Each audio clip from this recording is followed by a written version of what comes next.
Hello, and welcome to the next part of our story, Love Letters from God. Last time in the story, we were looking at the part where Jesus had been placed in the cave and a huge stone had been rolled over. Peace be with you. I will continue the next part of the story. Outside the cave, 2 guards kept watch. The big heavy stone was sealed in place, and for 3 whole days all was still. But inside that quiet cave, God was working. If you tried to peek inside, you couldn't see anything. And if you stood outside and put your ear to the big stone, you couldn't hear anything. But God was doing something utterly amazing, something only God could do.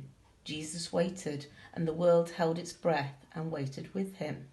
Let's see what God's got to say. I love on this picture that we've got a caterpillar and a butterfly, and it really is symbolic, the transformation that's taking part inside the cave with Jesus. And God is saying, do you like surprises? Inside that cave, I was working hard on a surprise that no one could imagine. It would be the greatest surprise the world had ever known. Something was happening to Jesus. My son was going to have a brand new life.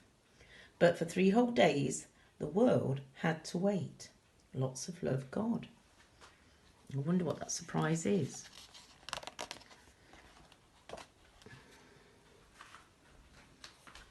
The super surprise. There was something special about the day. The birds that lived in the trees above the quiet cave knew it. They knew when they opened their eyes that the morning and saw the sun rise.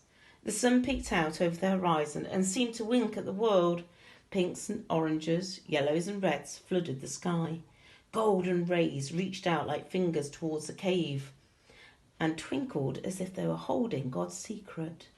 The birds could feel an early morning whisper, a song gliding through the trees. And now the birds could hear it, a whisper that had got louder as it danced along. It was a name carried on the wind, sailing through the leaves, rushing through the grass.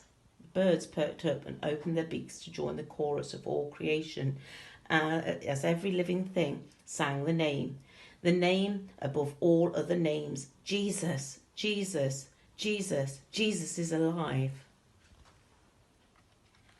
So there is the cave entrance with the stone open, and the birds are singing about Jesus being alive. The big stone had been moved. The cave was empty. The sun was shining. Jesus, King of the whole world, was alive again. The trees clapped their hands. The flowers danced for joy. The birds flew high over the fields and carried the news, the most wonderful news that the world had ever heard.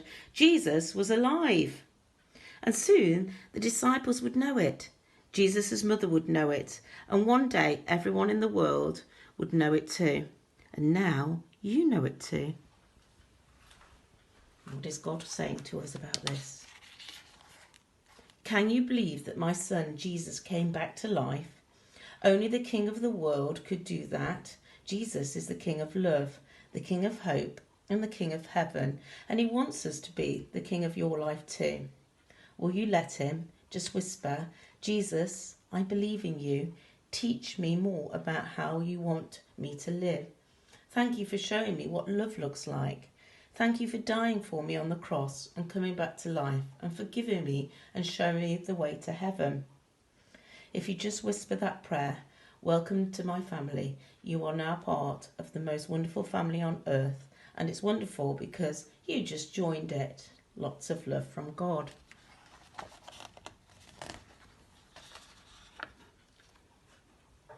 Final book of this final page in this book tells us all about prayers that we could say about Jesus giving his life for us so that we can be with God.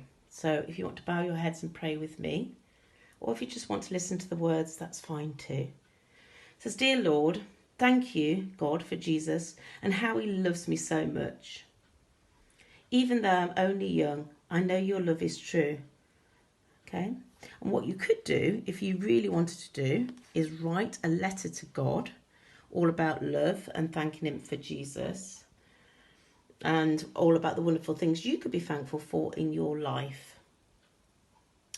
I've had a wonderful time reading this story to you, and I hope over Easter you remember the Easter story and how Jesus gave his life for us to be with God in heaven.